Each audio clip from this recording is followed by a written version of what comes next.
Bonjour à tous et bienvenue pour notre rendez-vous quotidien, le fameux tirage à choix. Je suis Alandra de la page Les Oracles d'Alandra et je vous propose aujourd'hui notre petit rendez-vous habituel où vous allez pouvoir poser une question à vos guides. Il vous suffit juste de demander quel est le message que je vais recevoir aujourd'hui, que je dois recevoir aujourd'hui plutôt. Donc vous avez comme d'habitude 3 cartes, 10 secondes. Vous faites votre choix intuitivement, il n'y a rien d'autre à faire, hein. Vous êtes acteur de votre tirage, c'est vous qui déterminez du coup quelle sera votre réponse. À faire bien sûr ne choisir qu'une seule carte, hein, et surtout avant que je les retourne, sinon ça n'a plus de sens. Pour le tirage d'aujourd'hui, je vais utiliser ici le Codex Divinatio, l'oracle de Vinci de Sandy Tatou et Voglio Bene, que voilà. Oups, il y avait un petit reflet contre-jour. Les cartes sont vraiment magnifiques, vous voyez, avec une célèbre peinture dont on ne dira pas le nom. Mais voilà, tout le monde l'a reconnue, c'est une célébrité celle-ci, hein. Alors, on est parti. Donc, quel sera le message aujourd'hui? Hop.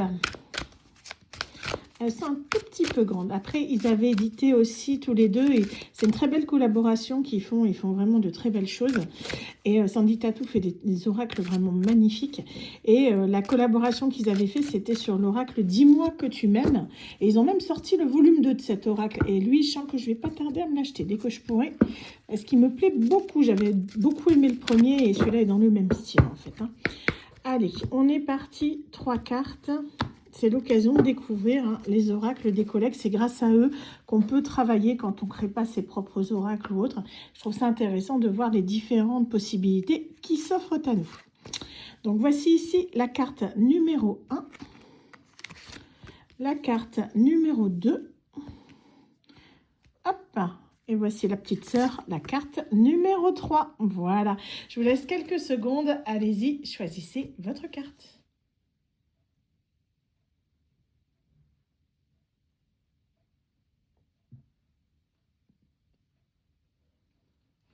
Vous avez choisi? Très bien, nous allons regarder ensemble le résultat de votre choix. Alors, pour ceux qui ont choisi la carte numéro 2, que voici votre réponse. Carte numéro 25, recueil, introspection, isolement. Hop, on va la mettre comme ça. Un temps pour toi, rien que pour ton bien. Tu ne t'imagines pas encore à quel point il sera bon pour toi prochainement de t'isoler réellement, d'aller te recueillir au plus profond de toi et de t'y retrouver tes réponses. D'y trouver tes réponses, pardon. L'essence de ton âme a besoin de faire le point sur ta situation de vie actuelle. Elle veut dialoguer avec toi et s'assurer que tu te sentes de plus en plus heureux sur le chemin de vie que tu t'apprêtes à prendre. Se recueillir est très naturel et en profiter pour se retrouver est une très bonne chose.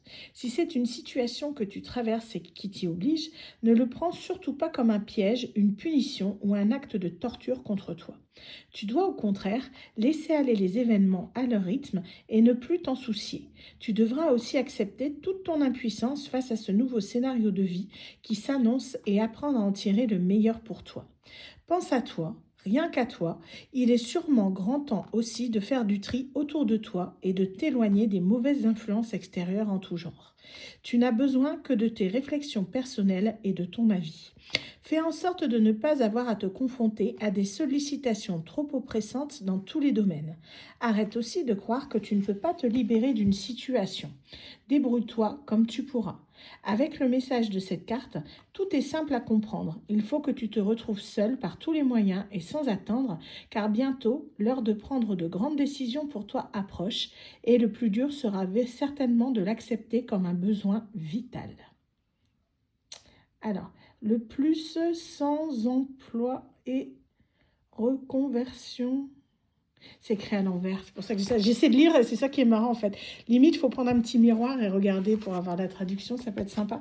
La reconduction Bon, j'arrive pas à le lire, c'est pas grave. Allez, on continue. Donc, il va falloir avancer un peu plus rapidement dans la lumière que tu ne le faisais jusqu'à présent. Il faut que tu fasses le point, c'est vrai, mais aussi que tu t'obliges à trouver une voie plus souple que celle que tu avais en tête. Tu dois prendre le temps de te projeter dans un tout autre scénario que celui que tu souhaitais. Tu pourras sûrement revenir sur tes premiers choix par la suite. Seulement là, on te dit qu'il va falloir réfléchir de ton côté, prendre une importante décision tout de suite et aller jusqu'au bout. Voilà pour cette carte de l'introspection. On continue pour ceux qui ont du coup choisi la carte. On va prendre la numéro 1 que voici. Carte numéro 29, bien-être, plénitude, réconfort. Quand ça va, ça va. C'est ce que ça dit. Si les choses suivent leur cours sans problème majeur, c'est que tout va bien. La normalité a énormément de bon. Une période tranquille arrive prochainement et devra être appréciée. Ne commets pas l'erreur d'en vouloir toujours plus ou de faire des choses qui ne serviront à rien juste pour te faire bien voir. Les tensions vont peu à peu se dissoudre, les problèmes s'éloigner pour laisser place à des moments de plénitude et de réconfort. Des temps d'évasion ou encore des vacances à venir seront bientôt possibles. Il va être important de prendre soin de toi et des tiens, de profiter du réconfort et des cadeaux simples de la vie. Toutes les situations lourdes que tu as vécues dernièrement vont disparaître comme un vieux souvenir. À la place, ce seront de belles émotions, récompenses, de la douceur de vivre qui t'aideront à ne plus te soucier autant du lendemain, qui vont s'installer sur le long terme. Les projets qui ont jusqu'ici eu du mal à trouver du sens et du rythme arriveront à se stabiliser. Avec le message de cette carte, il n'y a pas, ou plutôt plus, de stress ni de période tumultueuse à redouter, car tout se passera bien. Que veux-tu? Quand tout va bien, il n'y a pas grand-chose à dire et c'est tant mieux. Assure-toi simplement de maintenir le rythme qui va t'être imposé, sans vouloir absolument aller plus vite ou faire autrement pour le moment. Rappelle-toi qu'il y a un temps pour tout.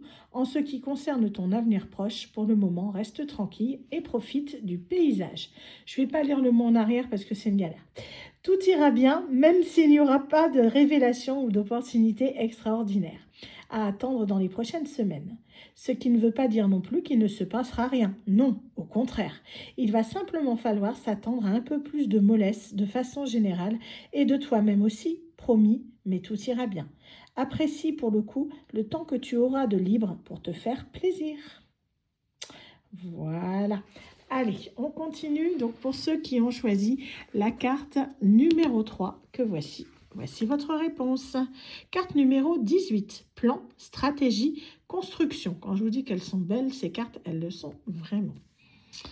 Alors, qu'est-ce qu'on a? Mais c'est qu'il y a des plans dans l'air. Ce message fait appel à un changement de direction ou de vie soudain.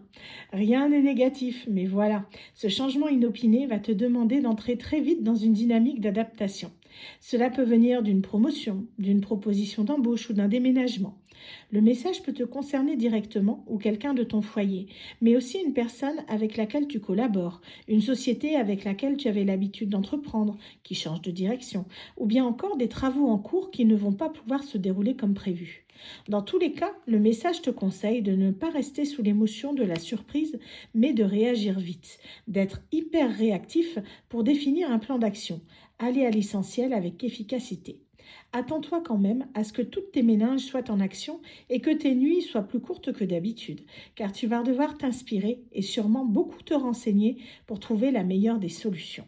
D'ailleurs, prépare-toi, tu vas très certainement traverser une phase d'hyperactivité mentale. Plus. Mais rien de grave du tout, promis. Cela durera seulement le temps que tu te mettes en place la stratégie adaptée et que tu suives à la lettre le plan initial. Sois carré dans tes plans à 100%. Tu auras sûrement l'impression que les choses se font à l'arrache. Ce ne sera pas une raison pour faire n'importe quoi. Alors, ne confonds pas vitesse et précipitation. Dans tous les cas, tu seras fier de toi, car tu vas réussir à t'en sortir avec brio. Il faut que tu remettes de l'ordre dans tes plans pour partir à la recherche d'un nouveau challenge. Tu ne peux plus laisser le stress prendre le contrôle de ta tête et lui donner raison. Je ne vais pas avoir ce poste, ce n'est pas fait pour moi, je ne vais jamais y arriver, c'est trop de travail pour moi, etc., etc. Trop de pensées tue la pensée et la motivation. Alors, décide-toi, définis une seule stratégie et réalise une chose après l'autre. C'est la meilleure des choses à faire pour ne plus te saboter. Tu te sentiras mieux et plus efficace. Voilà du coup pour ce tirage. Donc c'était avec le Codex Divinatio, l'oracle de Vinci, Sandy Tatou et Voglio Bene. Sur ce, je vous souhaite à tous une excellente journée. Je vous donne rendez-vous dès demain pour de nouveaux tirages. Bye bye.